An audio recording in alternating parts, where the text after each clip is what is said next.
নমস্কার, সবাই কেমন আছেন? শুভ সকাল। অনেকদিন পর ব্লগটা আপলোড করছি। এটা সোমবারের ব্লগ ছিল, কারণ আমার কিছুদিন যাবৎ আমি অসুস্থ ছিলাম গলা ব্যথার কারণে। সে কারণে এটা ব্লগটা জমে আছে। ডেইলি লাইফ ব্লগ আমি অনেক দিন পরে আপলোড করছি, কারণ আমার গলাটা অনেক খারাপ ছিল, যে কারণে আমি ভয়েস ওভার দিতে পারি নাই।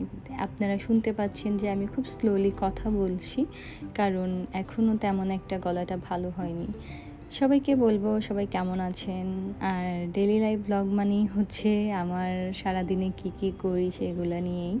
সকালবেলা ছেলে স্কুলে চলে গেছে, তারপরে ওর বাবা অফিসে যাওয়ার পরে আমার বাজার করতে হবে, কারণ বাজার অনেক দিন ধরেই বাজার করা নাই, সবজি বাজার করতে হবে।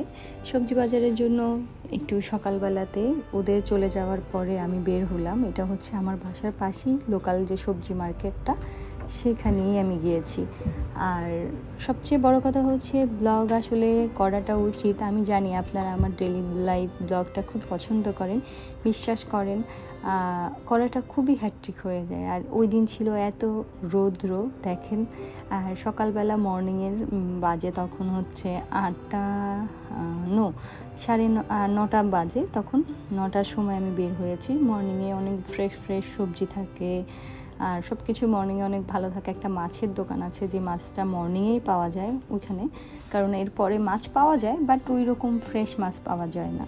তারপরে আমি ভাবলাম যে যা লাগে সেগুলো নিচ্ছি। আসলে ওইভাবে ঘুরে তো সব কিছু ব্লগ করা সম্ভব না, হাতে ব্যাগ থাকে, ক্যামেরা ধরে ব্লগ করাটা কিন্তু খুবই কষ্ট। তারপরে আমার একটা গ্লাভস নিতে হবে। গ্লাভসের কারণে আমি দোকানে চলে গেছি, এখানে একটা দোকানে সব পাওয়া যায়। এটা আমার খুবই ভালো লাগে, এইসব দোকানগুলো আমার সত্যিই খুব ভালো লাগে। এক দোকানে ঢুকলে A to Z পাওয়া যায়। আর এখানে স্টিলের জিনিসগুলো অনেক সুন্দর ছিল। তারপরে এখানে শপিস যে জিনিসগুলো আছে চাইনিজের, সেগুলোও অনেক সুন্দর ছিল।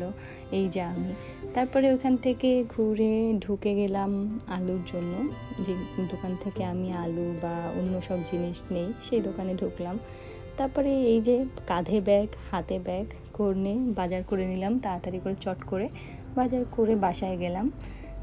বাসায় যাওয়ার আগে, এটা হচ্ছে একদম আমার বাসার খুব কাছে একটা মার্কেট।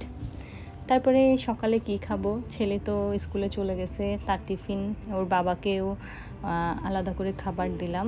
তারপরে ভাবলাম যে আমার নিজের খাবার খাইতে হবে। আমি ব্রেড নিলাম, ব্রেড নিয়ে বেকারি থেকে বাসায় এসে চা করলাম।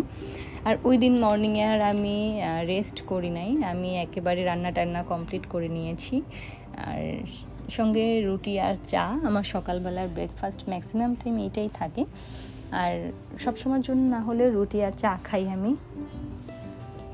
ভালো লাগে। আর তারপরে গরম জল খেলাম। তারপরেই আমার ওই দিনের পর থেকেই আমার গলা ব্যথা শুরু হয়ে যায়, যে কারণে আমি ভয়েস ওভার দিতে পারি নাই। আর ব্লগটা আমার সোমবারের ব্লগ আমি আপলোড করব আজকে হচ্ছে শুক্রবার, কারণ আমি সত্যি সোমবারের পর থেকে আমি হঠাৎ করে গলার আওয়াজ বন্ধ হয়ে যায়, যে কারণে আমি কথা বলতে পারি নাই। তারপর দুপুরে রান্না করে নিলাম শসা চিংড়ি মাছ এবং শসার ছোলার বড়া চিংড়ি মাছ দিয়ে। এটাই ছিল আমাদের দুপুরের আয়োজন। তারপরে একটু গান শুনলাম, গান শুনতে আমার ভালো লাগে। রিসেন্টলি এই গানটা আমার পেজে দেখছেন, আমি গেয়েছি। এই গানটা আমার খুবই ভালো লাগছে, এই গানটা অনেক সুন্দর।